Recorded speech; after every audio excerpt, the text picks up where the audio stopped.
Assalamualaikum dear students.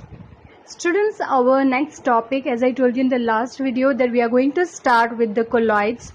Okay, so what are colloids? Colloids, also known as colloidal solutions or colloidal system, are mixture in which microscopically dispersed insoluble particles of one substance are suspended, or we can say mixed, in another substance.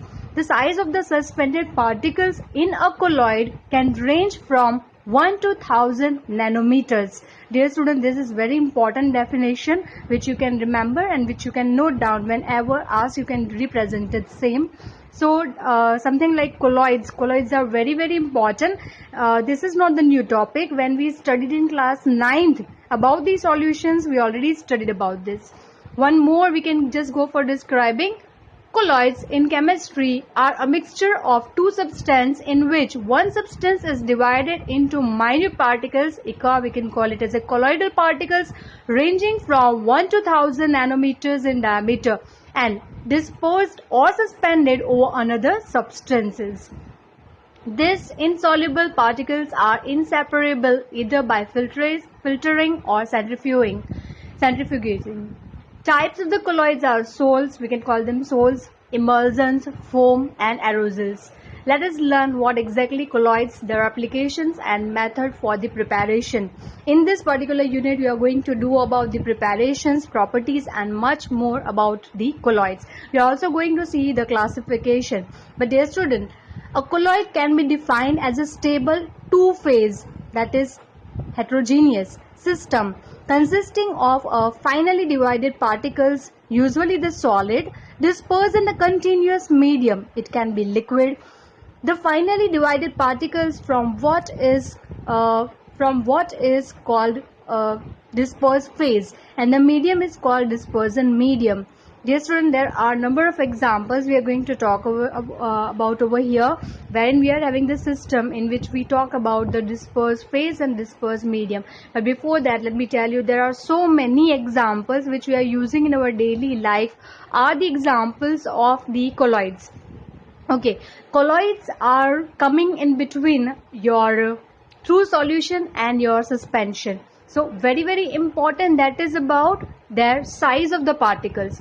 When we talk about the size of the particles, dear student, solution, the particle size are less than 1 nanometer, and you know the particles are homogeneously distributed. But when we talk about the suspensions, the size of the particle is more than 1000 nanometers, and we are able to see that they cannot be uniformly distributed in the solution, so they are known as suspension.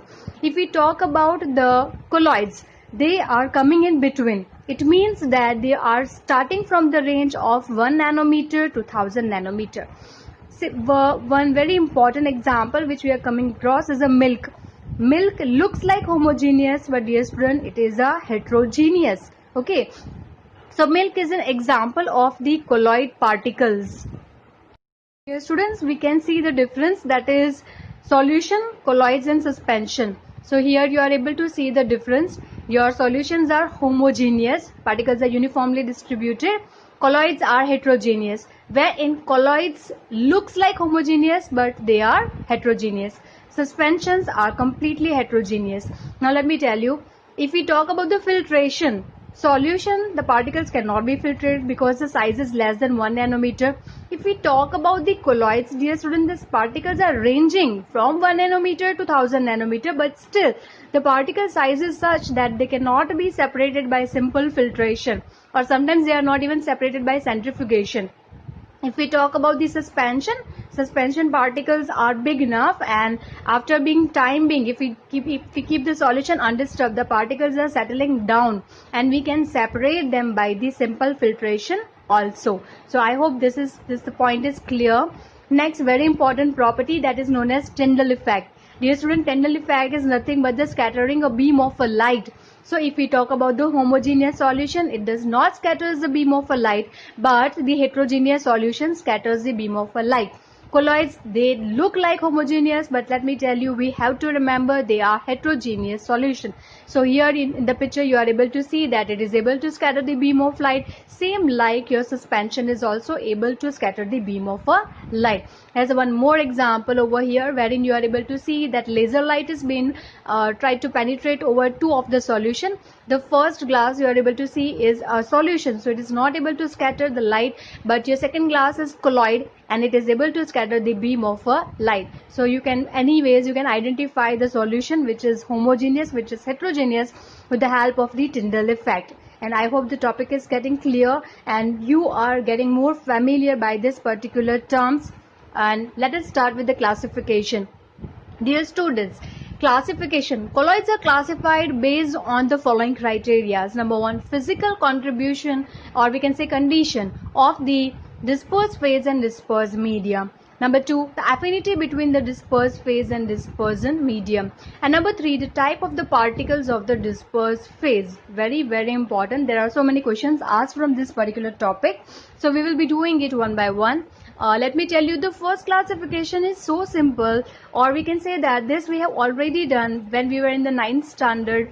We were having one chapter of the solution, that is when we talk about the chapter number 2, that is the matter pure around us. So in that, when we studied about the colloids in the heterogeneous portion, we have seen one table. One table was given which was having dispersion phase, dispersion medium, along with that the examples. So what you have to do, you have to study the same table over here. If you will refer the table which is there in 9th standard also, there is no issue at all. You can go for referring the same, or else if you don't have it, I have provided you in this particular video. Also you have it in your textbook maybe. So if you don't have, you are not needed to worry. I am giving you over here. So here you are able to see dispersed phase, first column, dispersion medium, type of the colloids and examples. So dear student, this is what we have to do. We are able to see phase, solid, solid, solid, first 3 times.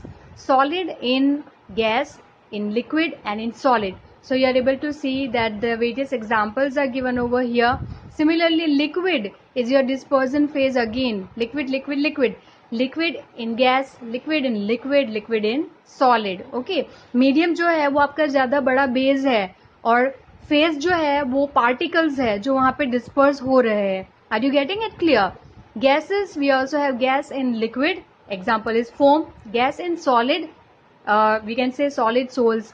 For example, you are having foam, rubber, then stone, cake, bread. These are the examples over here. My dear student, this table is very important and you have to remember this. Also, let me tell you, whenever you dissolve the solid, whenever you mix the solid in liquid, we can call it as a soles. Very important. S-O-L-S, soles. Simple sol can be also done, but that is important over here. So this table is very important one which you have to prepare, because they may ask you certain examples from this table and you can simply answer it off. Liquid in liquid, that is known as emulsion. Liquid in solid, that is gel, and various examples you can see it over here. Dear student, in our next video we will start with the second classification, that will be your completely your about the dispersion medium.